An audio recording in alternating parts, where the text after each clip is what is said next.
রাত তখন প্রায় 1টা বাজে। এটি ছিল প্রথমবার যখন আমি একা গভীর রাতে মামির সঙ্গে তার বাড়িতে ছিলাম। বাড়িতে বিদ্যুৎ ছিল না। চারদিকে ঘন অন্ধকারে ছেয়ে গিয়েছিল। এই অন্ধকারে মামির মিষ্টি মুখখানি যেন আরও উজ্জ্বল লাগছিল। তিনি গভীর ঘুমে আচ্ছন্ন ছিলেন। তার প্রশান্তির ঘুম দেখে আমার মনে এক অদ্ভুত অনুভূতি এলো, আমার মধ্যে এক অজানা অস্থিরতা সৃষ্টি হল। তখনই আমার মনে এল, অনেক সময় গভীর রাতে নির্জনতায় বাড়লে নানা চিন্তা মাথায় ভিড় করে। সেদিন সেই ভাবনায় আমি এক ধরনের টান অনুভব করলাম। প্রতি রাতে মামি ঘুমানোর পর আমি তার ঘরে ঘুমাতাম। আর আমি জানতাম আমার মামি আমার চেয়ে মাত্র 6 বছর বড়, দেখতে অত্যন্ত সুন্দরী এবং তারুণ্যে ভরপুর। তিনি সবসময় শাড়ি পরতে ভালোবাসতেন। শাড়িতে তাকে অসাধারণ লাগত। তার গায়ের রং ছিল একদমই ফর্সা। আমি লক্ষ্য করেছিলাম তিনি নিজের অনেক যত্ন নিতেন। মাঝে মাঝে ভাবতাম মামি একা একা কিভাবে থাকেন। বন্ধুরা, আজকের গল্পটা অনেক বেশি স্পেশাল ও আশা করছি তোমাদের ভালো লাগবে। আর প্রতিদিন গল্প শুনতে চাইলে ভিডিওটি লাইক এবং চ্যানেলটি সাবস্ক্রাইব করো প্লিজ। তার বিয়ে হয়েছিল মাত্র 5 মাস আগে, কিন্তু তার পরপরই তার স্বামী বিদেশে চলে গিয়েছিলেন। সেই থেকে তিনি একাই নিজের বাড়িতে থাকতেন। ছোটখাটো বিষয়েও তিনি প্রায় অস্থির হয়ে যেতেন।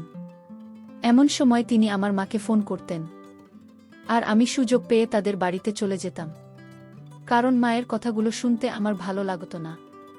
আজও কলেজ থেকে ফিরে দেখি মামি বাড়িতে এসেছেন এবং তার চেহারায় আজ ক্লান্তি স্পষ্ট। আমি তাকে জিজ্ঞেস করলাম, কি হয়েছে মা? মামি একটু বিষণ্ণভাবে বললেন, সকালের পর থেকে বিদ্যুৎ নেই। সময়মতো বিল পরিশোধ করতে না পারি বলে বিদ্যুৎ বিচ্ছিন্ন হয়ে গেছে। বলতে বলতেই তার চোখে জল চলে এল। আমি তখন তাকে জিজ্ঞেস করলাম, বিল কেন সমাজ মতো পরিশোধ করা হলো না? তিনি বললেন, তোমার মামা বিদেশে আছেন। আমি একা সব কিছু সামলাতে হিমশিম খাচ্ছি। হয়তো বিল দিতে ভুলে গিয়েছিলাম, তাই বিদ্যুৎ চলে গেছে। মামির কথা শুনে আমি তাকে আশ্বাস দিয়ে বললাম, চলুন মামি, আমি নতুন করে বিল বের করতে সাহায্য করছি। তারপর বিল জমা দিয়ে বিদ্যুৎ ফিরিয়ে আনি। আমার কথা শুনে মামি খুশি হলেন, আর আমি তাকে সাহায্য করতে এগিয়ে গেলাম। আমি তৃষ্ণার্ত অবস্থায় মামির সঙ্গে বের হলাম। প্রথমে বিলটা নতুন করে তুললাম এবং তারপর তা জমা দিয়ে দিলাম। বিল জমা দেওয়ার পর মামি আমাকে তার বাড়িতে নিয়ে গেলেন। রাতের অন্ধকার চারদিকে ছেয়ে গিয়েছিল এবং এখনও বিদ্যুৎ ফিরে আসেনি। আমরা ঘরে ঢোকার পর চারদিকে কিছুই দেখা যাচ্ছিল না। আমি তাড়াতাড়ি আমার ফোনের টর্চটা জ্বালালাম, আর সেই আলোতে মামির মুখের দিকে তাকাতেই আমার মনে কিছু ভাবনা এল। এই হালকা আলোতে তার অপরূপ সৌন্দর্য ফুটে উঠেছিল। আমি তাকে বললাম, আপনি বেডরুমে গিয়ে একটু বসুন, আমি লাইটের ব্যবস্থা করতে চেষ্টা করছি। মামি বললেন, আমার অন্ধকারে ভয় লাগে, তাই তো তোমাকে সঙ্গে নিয়ে এসেছি। মামির কথায় তাকে আশ্বাস দিয়ে কাঁধে হাত রেখে বললাম, আপনার ভয়ের কিছু নেই, আমি আছি আপনার সঙ্গে। আমি তাকে নিয়ে গিয়ে বিছানায় বসালাম এবং বললাম, আপনি একটু বিশ্রাম নিন, আমি লাইটের ব্যবস্থা করতে যাচ্ছি। যখন আমি ঘর থেকে বেরোতে গেলাম, মামি আমার হাত ধরলেন এবং আমাকে জড়িয়ে ধরলেন। আমার মনে তখন আবেগে ভরে উঠল। আমি তাকে সান্ত্বনা দিয়ে বললাম, আপনার চিন্তার কোনো দরকার নেই, আমি কিছু একটা ব্যবস্থা করছি। আমার কথায় মামি কিছুটা শান্ত হলেন। আমি ঘর থেকে বের হয়ে ভাবতে লাগলাম কিভাবে মামির উদ্বিগ্ন মন শান্ত করা যায়। মামি আমাকে সব সময় নিজের আত্মীয়ের মতোই বিশ্বাস করতেন। তার উদ্বেগ কমানোর জন্য আমি দুধের গ্লাসে সামান্য ঘুমের ওষুধ মিশিয়ে দিলাম, যাতে তিনি একটু ভালো করে বিশ্রাম নিতে পারেন। তখনও বিদ্যুৎ আসেনি, তাই মামি সেই দুধ খেয়ে আমার সঙ্গে কিছুক্ষণ কথা বলতে লাগলেন। মামি খুবই অস্থির ছিলেন। তার মন বলছিল, মামা হয়তো বিদেশে গিয়ে অন্য কারো সঙ্গে সম্পর্ক গড়েছেন। মামা বিদেশে যাওয়ার পর থেকে তার কোনো খোঁজ নেননি বা কোনো খবর পাঠাননি। তাই মামি দুশ্চিন্তাগ্রস্ত হয়ে পড়েছিলেন। মামার কথা বলতে বলতে মামির চোখ ভিজে উঠল, আর আমি তাকে সান্ত্বনা দেওয়ার চেষ্টা করলাম। আমি মামিকে বললাম যে তার দুশ্চিন্তা করার কোনো কারণ নেই। মামা কখনো এমন কিছু করবেন না যা তাকে কষ্ট দেবে। মামি আমার পাশে দাঁড়িয়ে ভীষণ আবেগপ্রবণ হয়ে কাঁদছিলেন। আমি তাকে শান্ত করার চেষ্টা করলাম এবং অপেক্ষা করছিলাম যে তিনি কখন একটু ঘুমিয়ে পড়বেন, যাতে তার মানসিক ক্লান্তি কিছুটা দূর হয়। কিছুক্ষণ পর দেখি মামি গভীর ঘুমে আচ্ছন্ন হয়ে পড়েছেন। তিনি গোলাপির শাড়িতে শুয়েছিলেন। তার শান্ত মুখ দেখে সত্যিই প্রশান্তি অনুভব করলাম। সেই রাতে আমি মামির বাড়িতেই থেকে গেলাম। দুধে মেশানো ওষুধের প্রভাব থাকায় মামি গভীর ঘুমে ছিলেন এবং আমি সেই সময় তাকে সম্পূর্ণ সান্ত্বনা দিতে পারলাম। সকালে উঠে দেখি মামি উঠে পড়েছেন এবং আমার দিকে তাকিয়ে আছেন। আমি তখন তাকে জিজ্ঞেস করলাম, কে হয়েছে, আপনি এভাবে তাকিয়ে আছেন কেন? মামি মৃদু গলায় বললেন, অর্ধেক দিন চলে গেল আর তুমি এখনো ঘুমাচ্ছ। এবার উঠে বাড়ি যাও, তোমার মা তোমার খোঁজ করছেন। আমি মামিকে হেসে বললাম, মা সবসময় দুশ্চিন্তা করার অভ্যেস আছে। আমি তো আর অন্য কোথাও যাইনি, আমি মামির কাছেই ছিলাম। মামি তখন মৃদু হাসি দিয়ে বললেন, এত কথা বলার দরকার নেই। তুমি আমার বিছানায় কেন ঘুমালে? বাড়িতে তো আরও ঘর ছিল, তুমি চাইলেই অন্য ঘরে ঘুমাতে পারতে। মামির কথায় আমি একটু অপ্রস্তুত হয়ে গেলাম, তবে বুঝতে পারলাম যে তিনি রাতের ঘটনাগুলো নিয়ে কিছুই মনে করেননি।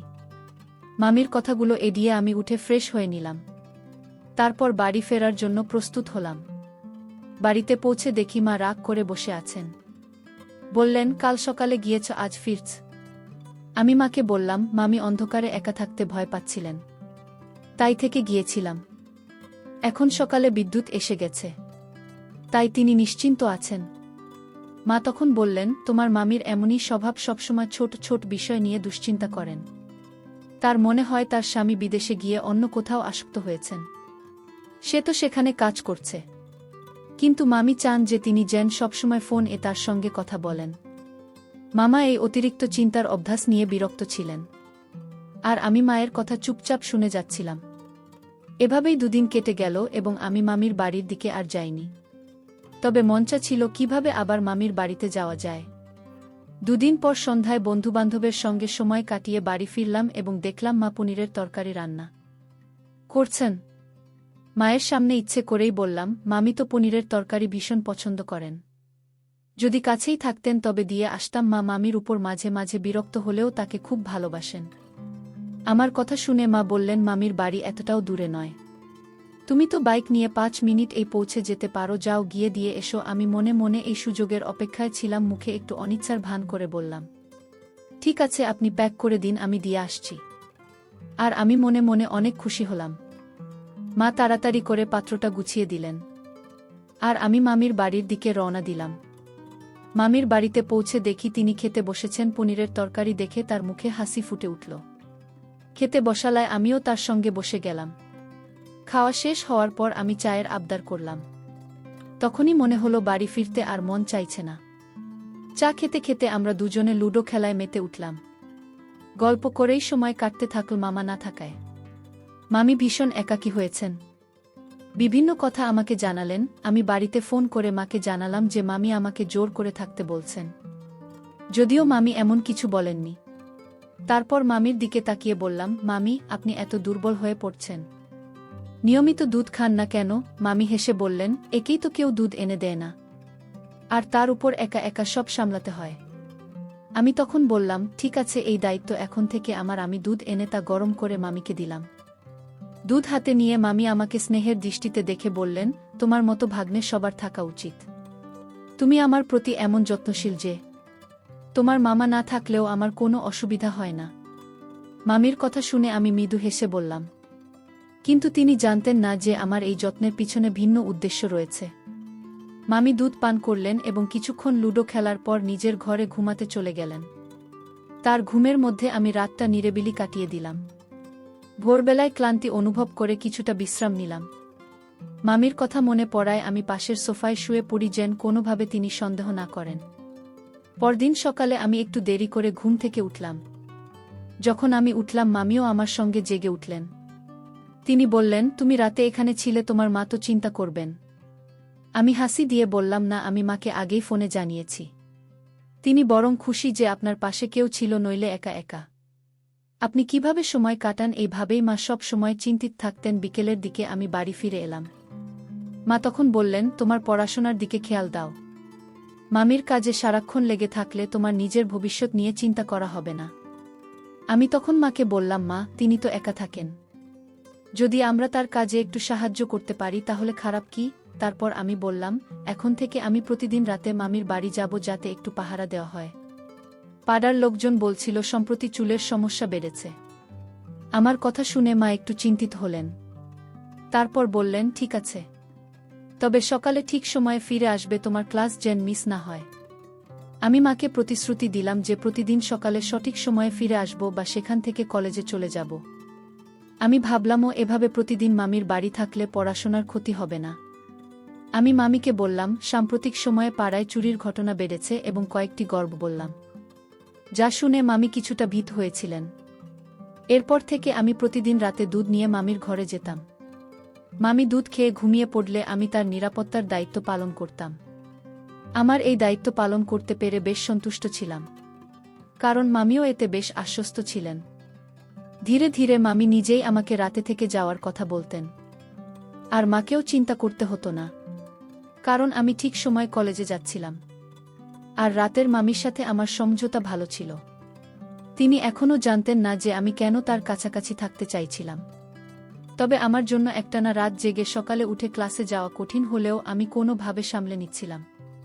কিছুদিন পর একদিন রাতে মামির ঘরে দুধ নিয়ে গেলে তিনি হঠাৎ বললেন, আজকাল মনে হচ্ছে আমি খুব গভীর ঘুমে আচ্ছন্ন হয়ে যাই। মাঝরাতে একবারও ঘুম ভাঙে না, অথচ আগে এমনটা কখনো হতো না। এরপর মামি আরও বললেন, আজ বিকেলে ঘর পরিষ্কার করতে গিয়ে ডাস্টবিনে এমন কিছু পেলাম যা দেখে অবাক হয়ে গেছি। মামির কথা শুনে আমার শরীর ঘামি ভিজে গেল। আমি বুঝে গিয়েছিলাম মামি কি বলতে চাইছেন, কিন্তু ভান করে জানতেও চাইলাম না। মামি কি এমন জিনিস পেয়েছেন যে আপনি এত চিন্তিত? আমি জানতাম তিনি সরাসরি কিছু বলবেন না, তাই আমি যেন কিছু জানি না এমনটাই দেখালাম। প্রথমে তিনি গভীরভাবে আমার দিকে তাকালেন, তারপর মাথা নাড়লেন এবং বললেন, না কিছু না, তোমার জন্য এসব কিছু নয়, তুমি এখনো ছোট। মামি তখন দুধের গ্লাস শেষ করলেন এবং কথা বলতে শুরু করলেন। আমি মনে মনে হাসতে লাগলাম, কারণ মামি আমাকে এখনো শিশু ভাবছেন, অথচ প্রতিদিন রাতে আমি তার ঘুমের সুযোগ নিয়ে কিছু না কিছু করছিলাম। কিছুক্ষণ পর মামি আবার ঘুমিয়ে পড়লেন, আর আমি আমার কাজে মন দিলাম। আমার কাছে বিষয়টি বেশ আনন্দদায়ক লাগছিল, কারণ খুব সহজেই আমার পরিকল্পনা সফল হচ্ছিল। তবে একদিন মামি বললেন, আজ বিকেলে পাশের বাড়ির মহিলা এসেছিলেন, বেশ অদ্ভুত কিছু কথা বলছিলেন। আমি একটু অবাক হয়ে জিজ্ঞাসা করলাম, কোনো মহিলা? মা বললেন, তিনি বলছিলেন যে রাতে আমাদের বাড়ির জানলা দিয়ে কিছু অদ্ভুত ব্যাপার দেখেছেন, মনে হয়েছে রাতে কেউ এসেছিল। মামির কথা শুনে আমার মনে শঙ্কা জেগে উঠল, কারণ গত রাতে আমি কয়েকজন বন্ধুকে মামির বাজিতে ডেকেছিলাম এবং আমরা সবাই একসঙ্গে সময় করছেন। মায়ের সামনে ইচ্ছে করেই বললাম, মামি তো পনিরের তরকারি ভীষণ পছন্দ করেন, যদি কাছেই থাকতেন তবে দিয়ে আসতাম। মা মামির উপর মাঝে মাঝে বিরক্ত হলেও তাকে খুব ভালোবাসেন।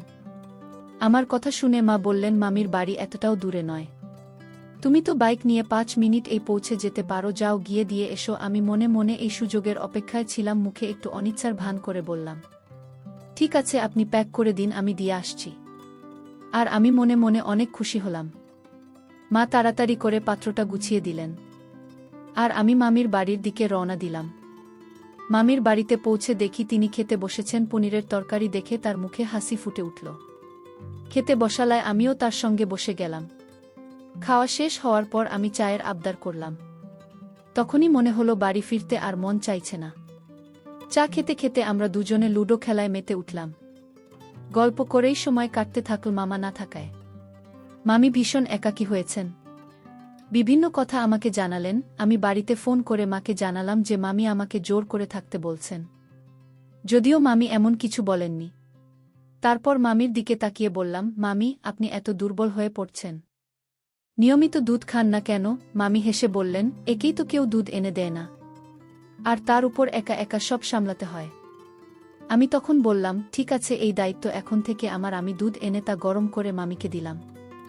দুধ হাতে নিয়ে মামি আমাকে স্নেহের দৃষ্টিতে দেখে বললেন, তোমার মতো ভাগ্নে সবার থাকা উচিত। তুমি আমার প্রতি এমন যত্নশীল যে তোমার মামা না থাকলেও আমার কোনো অসুবিধা হয় না। মামির কথা শুনে আমি মৃদু হেসে বললাম, কিন্তু তিনি জানতেন না যে আমার এই যত্নের পিছনে ভিন্ন উদ্দেশ্য রয়েছে। মামি দুধ পান করলেন এবং কিছুক্ষণ লুডো খেলার পর নিজের ঘরে ঘুমাতে চলে গেলেন। তার ঘুমের মধ্যে আমি রাতটা নিরিবিলি কাটিয়ে দিলাম। ভোরবেলায় ক্লান্তি অনুভব করে কিছুটা বিশ্রাম নিলাম। মামির কথা মনে পড়ায় আমি পাশের সোফায় শুয়ে পড়ি, যেন কোনোভাবে তিনি সন্দেহ না করেন। পরদিন সকালে আমি একটু দেরি করে ঘুম থেকে উঠলাম। যখন আমি উঠলাম মামিও আমার সঙ্গে জেগে উঠলেন। তিনি বললেন, তুমি রাতে এখানে ছিলে, তোমার মা তো চিন্তা করবেন। আমি হাসি দিয়ে বললাম, না, আমি মাকে আগেই ফোনে জানিয়েছি। তিনি বরং খুশি যে আপনার পাশে কেউ ছিল, নইলে একা একা আপনি কিভাবে সময় কাটান। এইভাবেই মা সব সময় চিন্তিত থাকতেন। বিকেলের দিকে আমি বাড়ি ফিরে এলাম। মা তখন বললেন, তোমার পড়াশোনার দিকে খেয়াল দাও। মামির কাজে সারাক্ষণ লেগে থাকলে তোমার নিজের ভবিষ্যৎ নিয়ে চিন্তা করা হবে না।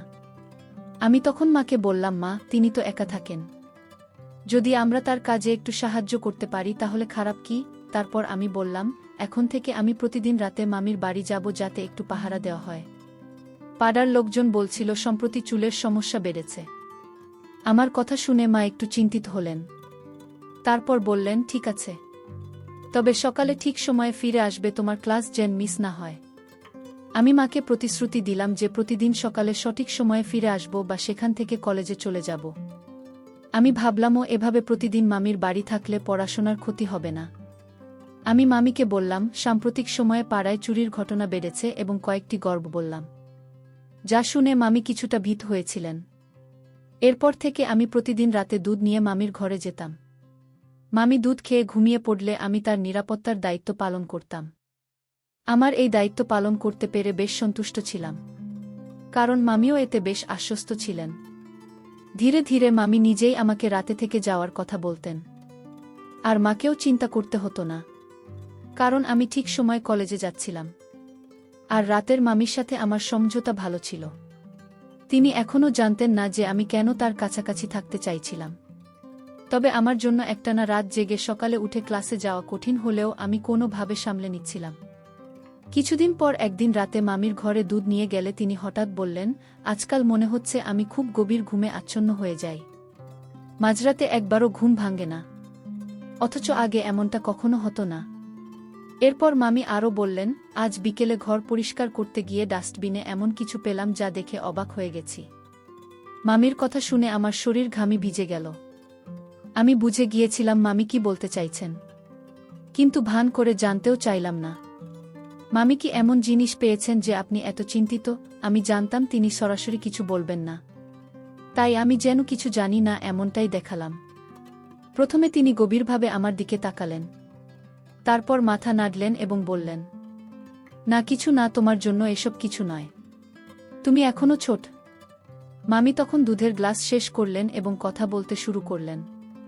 আমি মনে মনে হাসতে লাগলাম, কারণ মামি আমাকে এখনো শিশু ভাবছেন, অথচ প্রতিদিন রাতে আমি তার ঘুমের সুযোগ নিয়ে কিছু না কিছু করছিলাম।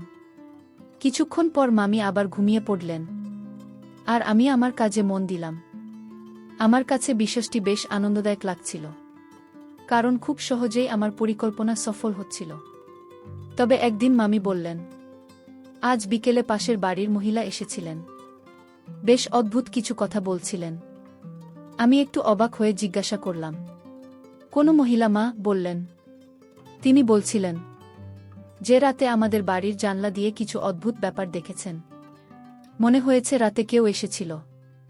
মামির কথা শুনে আমার মনে শঙ্কা জেগে উঠল, কারণ গত রাতে আমি কয়েকজন বন্ধুকে মামির বাজিতে ডেকেছিলাম এবং আমরা সবাই একসঙ্গে সময় কাটিয়েছিলাম। একদিন রাতে যখন আমি মামির সাথে একান্ত সময় কাটাচ্ছিলাম, হঠাৎই আমি বুঝতে পারলাম যে মামি পাশের বাসার এক মহিলা আমাদের বাড়ির দিকে নজর রাখছে। আমি তখন একটু ভয় পেয়ে মামিকে বললাম, মাম, আশপাশের পাড়াপড়িদের আপনার ঘরে আসতে না দেওয়াই ভালো। সবাই জানে আপনি একা থাকেন, তাই তারা নানা রকম কথা বলছে। কাল যদি আপনার চরিত্র নিয়ে কিছু বলে তখন আপনি কি করবেন? আপনার উচিত সবার কাছে সোজাসুজি বলে দেওয়া যে আপনার ব্যক্তিগত জীবনে কেউ নজর না রাখুক। মামি আমার কথায় সায় দিয়ে বললেন, তুমি ঠিকই বলেছ।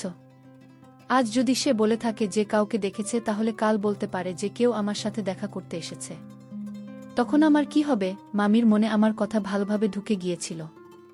আমি তার কাঁধে হাত রেখে বললাম, মামি, আপনি জানেন না সময়টা খুব খারাপ, আশপাশের লোকেরা নানা রকম কথা ছড়াতে পারে।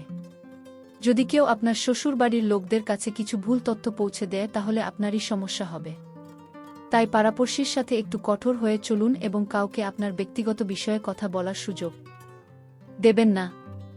মামি আমাকে ধন্যবাদ জানালেন এবং বললেন, তুমি আমাকে সঠিক পরামর্শ দিয়েছ। এখন থেকে আমি আর কাউকে আমার বাড়িতে ঢুকতে দেব না। আমি মামির এই সিদ্ধান্তে খুশি হলাম। আমার সরল মনের মামি আমার প্রতি অন্ধ বিশ্বাস করতেন, আর আমি সেই সুযোগটাকে কাজে লাগাচ্ছিলাম। সেই ঘটনার পর থেকে মামি আশপাশের মানুষের সাথে সম্পর্ক ছিন্ন করে দিলেন এবং তার প্রতিটি সমস্যার সমাধানের জন্য কেবল আমার উপর নির্ভরশীল হয়ে পড়লেন।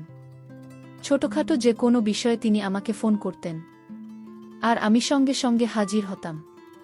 প্রতি রাতে আমি নিজেই তার জন্য দুধ নিয়ে যেতাম এবং কখনো কখনো সেই দুধে ঘুমের ওষুধ মিশিয়ে দিতাম। প্রথম দিকে আমি একাই তার গভীর ঘুমের সুবিধা নিতাম, কিন্তু ধীরে ধীরে আমি আমার কয়েকজন বন্ধুদেরও নিয়ে আসতে শুরু করি। আমরা বন্ধুরা মিলে মামির গভীর ঘুমের সুযোগ নিতে থাকলাম। আমার মনে হয়েছিল এই ঘটনা চিরকাল গোপন থাকবে, কিন্তু আমি ভুল করেছিলাম। এক রাতে হঠাৎ করে কিভাবে যেন মামির ঘুম ভেঙে যায়।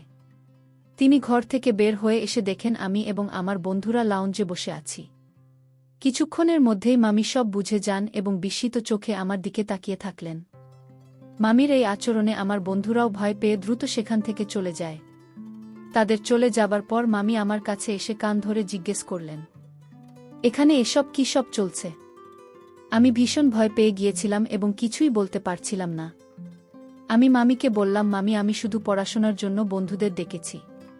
কিন্তু মামি রেগে গিয়ে আমাকে একটা থাপ্পড় মারলেন এবং বললেন, আমি নিজ চোখে দেখেছি তুমি বন্ধুদের নিয়ে মাদক নিচ্ছিলে এবং 2 মেয়েকেও দেখেছি। তারা রাতের অন্ধকারে তোমাদের সাথে সময় কাটাচ্ছিল। তোমার কয়েকজন বন্ধু প্রায়ই তাদের সাথে মেয়েদের নিয়ে আসত যারা তোমাদের মনোরঞ্জন করত। মামি এই দৃশ্য দেখে ফেলেছিলেন এবং বলছিলেন, তোমার কি লজ্জা নেই? এই বয়সে এই ধরনের কাজ করছো? তোমাকে দেখে মনে হয় যে তুমি আমাদের পরিবারের কেউ। মামির কথা শুনে আমার মাথা নিচু হয়ে গেল। আমি তাকে বললাম, মামি, আমি তো বন্ধুদের সাথে একটু মজা করতে চেয়েছিলাম, কিন্তু মা এসব কিছুতেই অনুমতি দেন না। মনে হয় মায়ের মানসিকতা এখনো অনেক পুরনো। মা আমার বন্ধুদের পছন্দ করেন না, তাই আমি রাতের বেলা এখানে চলে আসি। আজও আপনি দুধ খেয়ে ঘুমিয়ে পড়েছিলেন, তখনই আমরা একটু মজা করছিলাম। এতে কি ভুল আছে? আমরা তো শুধু একটু আনন্দ করছি। আমার কথা শুনে মামি আমাকে আরেকটা থাপ্পড় মারলেন এবং বললেন, কিছু তো লজ্জা করো। তুমি যেটা মজা বলছো সেটা তো আসলে বিপদের পথে নিয়ে যাচ্ছে। তুমি একবারও ভাবো না যে তুমি নিজের ক্ষতি করছো? আমি তো আগে বলেছিলাম তুমি কোনো ভুল পথে পা বাড়িয়েছ। জানো, তোমার মা দিন রাত খেটে তোমার কলেজের ফি দেয়, আর তুমি এখানে এসব করছো। তুমি যে ভাবতে পারো না যে তোমার মা কত ত্যাগ স্বীকার করে তোমাকে বড় শহরের ভাল কলেজে পড়াতে পাঠিয়েছে। যদি তুমি নিজের চেষ্টা না করো তাহলে তোমার মায়ের কষ্ট সব বৃথা যাবে। হয়তো আমার নিরীহ বোন বুঝতে পারেনি যে তুমি সেই যোগ্য নও। তুমি তো শুধু খারাপ সঙ্গেই পড়ে গিয়েছ, আর আজ তাই এমন পথে চলে যাচ্ছ। মামির কথা শুনে আমার মাথা ঘুরে গেল। তিনি বললেন, এখনই তোমার মাকে ফোন করে সব বলে দেব। আমি ভয়ে কাঁদতে কাঁদতে মামির সামনে হাত জোড় করে বললাম, মামি, দয়া করে মাকে কিছু বলবেন না। সত্যি বলতে, এসব শুনলে তিনি খুব কষ্ট পাবেন। মামি হতাশ হয়ে বললেন, তাহলে এসব করার আগে একবার ভাবতে পারলে না? আমি বুঝতে পারছিলাম কেন আমি প্রতিদিন গভীর ঘুমে ডুবে যেতাম। আসলে তুমি আমার এই বিশ্বাসের সুযোগ নিয়ে আমার বাড়িতে এমন সব জায়গা তৈরি করেছিলে। নিজেকে লজ্জা হওয়া উচিত তোমার। মামি কথা বলতে বলতে কান্নায় ভেঙে পড়লেন। তিনি সোফায় বসে রইলেন, আর আমি তাকে আশ্বস্ত করার চেষ্টা করলাম যে ভবিষ্যতে কোনো ভুল কাজ আর করব না। কিন্তু তিনি আমার উপর বিশ্বাস রাখতে রাজি ছিলেন না। তিনি বললেন যে ছেলে প্রতিদিন নিজের মামিকে ঘুমের ওষুধ দিয়ে ঘুম পাড়াতে পারে, সে তো কিছুই করতে পারে। তুমি আমার একাকিত্বের সুযোগ নিয়ে বাড়িটাকে প্রায় একটা ক্লাব বানিয়ে ফেলেছিলে। লজ্জা হয় এটা বলতে যে তুমি আমার ভাগিনা। আমি তার পায়ের কাছে বসে মাফ চাইতে লাগলাম, কিন্তু মামি সেই রাতেই আমাকে বের করে দিয়ে বললেন, এবার থেকে আমার বাড়িতে পা রাখা সাহস করো না। আমি চুপচাপ রাতের অন্ধকারে মামির বাড়ি থেকে বেরিয়ে নিজের বাড়িতে ফিরলাম। মা আমাকে দেখে চিন্তিত হয়ে জিজ্ঞেস করলেন, কি হয়েছে? আমি মিথ্যে বললাম, আমার শরীর ভালো লাগছিল না, তাই মামির বাড়িতে। এরপর সোজা নিজের ঘরে চলে গেলাম। আমার মনে একটাই ভয় ছিল, যদি মামি মাকে সব বলে দেন তাহলে বাবা কখনো আমাকে ক্ষমা করবেন না। তবে মামি আমার উপর দয়া করে কিছু বলেননি, কিন্তু তিনি কঠোরভাবে নির্দেশ দিয়েছিলেন যেন আমি আর সেই বন্ধুদের সাথে কোনো সম্পর্ক না রাখি। আমি মামির কথা শুনলাম, কিন্তু এরই মধ্যে কলেজে আমার পড়াশুনো একেবারে খারাপ হয়ে গেল। পরবর্তী সেমিস্টার এ আমি সম্পূর্ণভাবে ফেল করলাম। এই সংবাদ শুনে আমার মা খুবই ভেঙে পড়লেন এবং বাবাও প্রচণ্ড রেগে গেলেন। আমি তখন বাবা মাকে প্রতিশ্রুতি দিলাম যে এবার থেকে কঠোর পরিশ্রম করব। আসলে কলেজে খারাপ সঙ্গ জড়িয়ে পড়েছিলাম। আমার সব বন্ধু তাদের বাড়িতে পার্টি করত, মেয়েদের ডাকত, মাদক গ্রহণ করত, আর আমাকেও এতে অংশ নিতে বলত। যখন মামির বাড়িতে একাকিত্ব পেলাম তখন সেখানে বন্ধুদের নিয়ে গিয়ে পার্টি শুরু করি। যখন মামি সব জেনে গেলেন তখনই আমার ভুলগুলো চোখে পড়ে লজ্জিত হয়ে আমি বুঝলাম যে আমার ফল এত খারাপ হওয়ার মূল কারণ আমার খারাপ সঙ্গ। এরপরও আমি সব খারাপ বন্ধুদের থেকে দূরে সরে গেলাম। সৌভাগ্যক্রমে আমার অভ্যাস এখনও শক্তভাবে গড়ে ওঠেনি, তাই খুব দ্রুত আমি সেই অভ্যাস থেকে মুক্তি পেতে সক্ষম হয়েছি। এখন আমি সম্পূর্ণ মনোযোগ দিয়ে পড়াশোনায় মন দিয়েছি। আমি সকল ছেলেমেয়ের প্রতি এই বার্তা দিতে চাই, কলেজ বা বিশ্ববিদ্যালয়ে পড়াশোনা ছেড়ে এমন কিছু করবেন না যা ভবিষ্যৎ নষ্ট করে দিতে পারে। পড়াশোনার দিকে মনোযোগ দিন এবং জীবনে ভালো কিছু করুন। জীবনের প্রতিটি পদক্ষেপের সঠিক পথে চলা অত্যন্ত গুরুত্বপূর্ণ, কারণ ভুল পথ অনেক ক্ষতির দিকে নিয়ে যেতে পারে এবং পরিবারের সম্মান ও বিশ্বাস হারানোর সম্ভাবনা থাকে। বাবা মা আমাদের জন্য অনেক ত্যাগ স্বীকার করেন, তাই তাদের কষ্টের মূল্যায়ন করা এবং নিজেদের দায়িত্ব ঠিকমতো পালন করা আমাদের কর্তব্য। ভুল করলে তা থেকে শিক্ষা নেওয়া উচিত এবং ভবিষ্যতে সেই ভুল আর না করার চেষ্টা করা উচিত। ভুল সঙ্গ এবং খারাপ অভ্যাস ভবিষ্যৎ নষ্ট করতে পারে, তাই সঠিক সঙ্গ নির্বাচন খুবই গুরুত্বপূর্ণ। বন্ধুরা, যদি এই গল্পটি ভালো লেগে থাকে তাহলে দয়া করে ভিডিওটি লাইক করুন এবং আমাদের চ্যানেলটি সাবস্ক্রাইব করুন। পাশে থাকা বেলাল আইকনটি প্রেস করুন যাতে করে আমরা যখনই নতুন ভিডিও আপলোড করি তার নোটিফিকেশন সবার আগে আপনার কাছে পৌঁছে যায়। ধন্যবাদ। দেখা হবে আমাদের পরবর্তী ভিডিওতে।